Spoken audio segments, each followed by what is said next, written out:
Well, hello everyone, and welcome to the plot tour at the end of May. After a very dry month. It's pretty been, well, I don't think I can remember the last time we had rain. Beginning of May. We haven't got any scheduled for a couple of weeks. So I've just done about an hour of watering. It's about 7:30 in the morning now. And the sun is coming out. So the nigella is doing quite well down here. It hasn't started flowering yet. Rhubarb has collapsed a little bit, and the daffodils have finished. Strawberries are all strawed and netted. Now we look like we might have a reasonable harvest. So this first wigwam of climbing beans has been direct sown, but no germination signs as yet. We may have to re-sow that. And the fruit bushes, the blackcurrants and the gooseberries, are netted. And they are doing extremely well. They're absolutely covered in fruit, which surprised us because we thought after last year's bumper crop they might take a year off, but no. So the carrot bath is now fully sown, and we got radishes in there, and ignore the weeds, far too many of those. And the blueberry bushes, looking pathetic as usual. I think I'm going to have to move them because they don't like the wind that whips across them. So the jazzy potatoes are doing quite well here, and the Sapo Mira main crop are looking good. I have planted up the blackcurrant cuttings that have taken.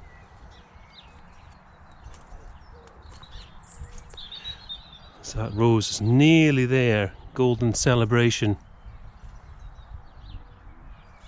Almost started to flower.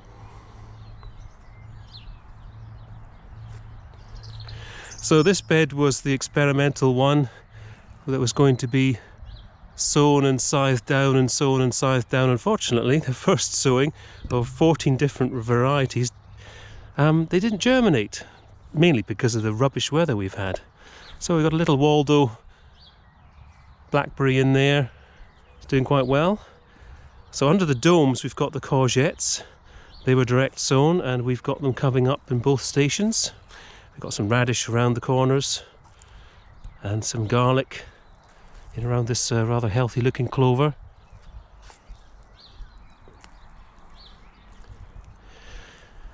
So the tomatoes are in, flanked by the marigolds. They're looking reasonably okay. There's always going to be a bit of transplant shock. Shallots, not too bad here. Garlic, some of them have failed, but the majority are keeping going. We've got some lettuce there, which is not far off harvest worthy. So we've got garlic at either end here, with the peppers are now in.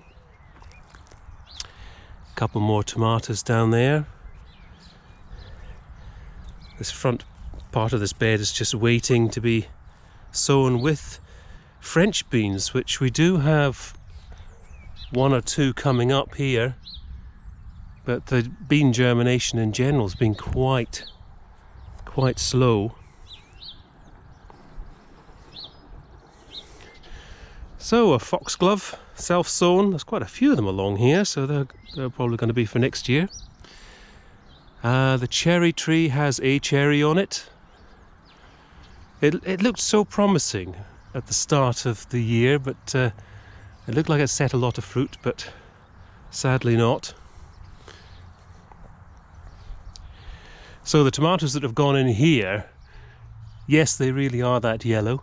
They have got major transplant shock. So the salvias have mostly been coming out and looking quite nice now. The bowl of beauty peony is very nearly flowering. Red love apple tree has set lots of fruit.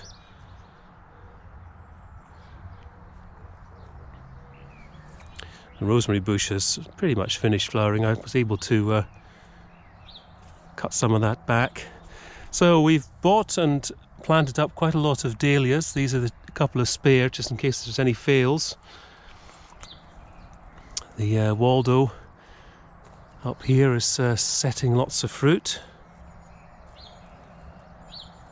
So this time last year, this front bit corner looked wonderful with penstemons and erigerons and heucheras, all of which died through the hard winter.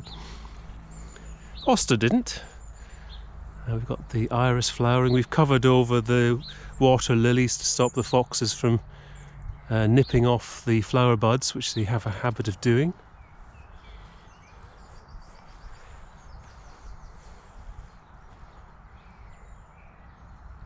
So a reasonable number of stuff has survived the winter, but we have had some planting opportunities.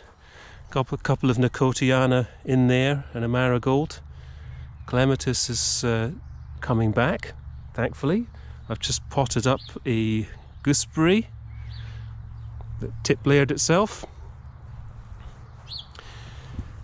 Gertrude Jekyll is out. So I think it's Helen of Bristol Veggie Beds I have to thank for the idea of putting this bird defence up over the top of the rose arch.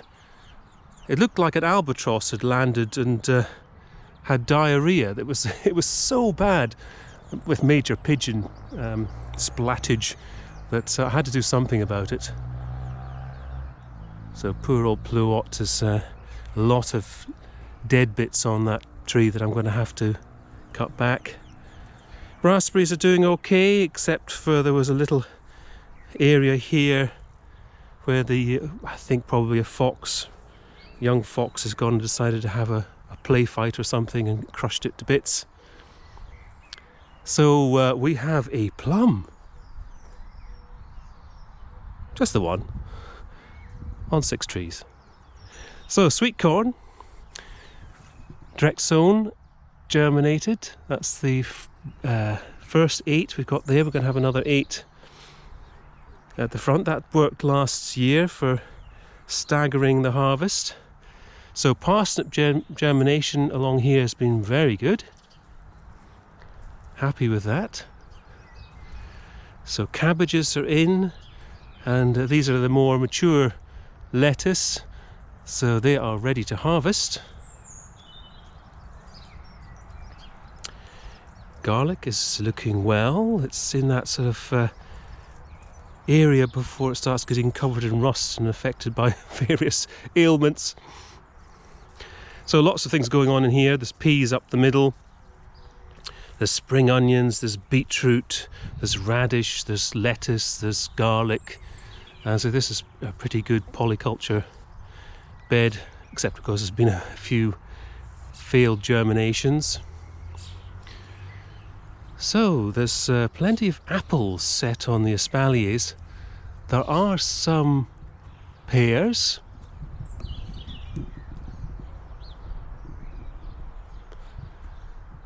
But they don't look overly healthy. We do have some plums on the Victoria plum.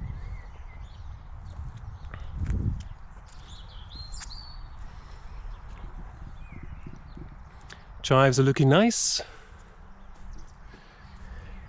So this is the only erigeron that actually survived the winter out of about 12 little plants.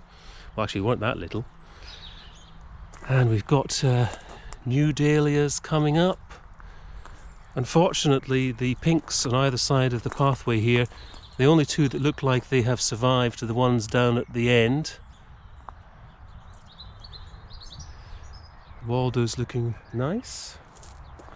We have got some set fruit on the gage, but not the damson tree at the back there. That had blossom on it, it looked good, and then nothing. Talking of nothing, as we have a lot of sweet corn here, sweet peas, but unfortunately the new ones I put in got scythed down by slugs, so we're relying on last year's self-sown ones. So lime marmalade heuchera is looking rather nice there. So we've got some self-sown foxgloves at the back, some borage coming back from last year. We've got that a tip layer I took of the tayberry that's doing quite well. Some spare strawberries.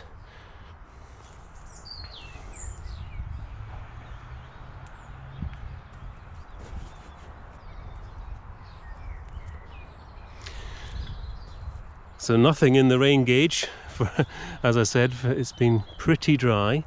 I got some spare Sarpo Mira potatoes that I just popped in here. See how they do.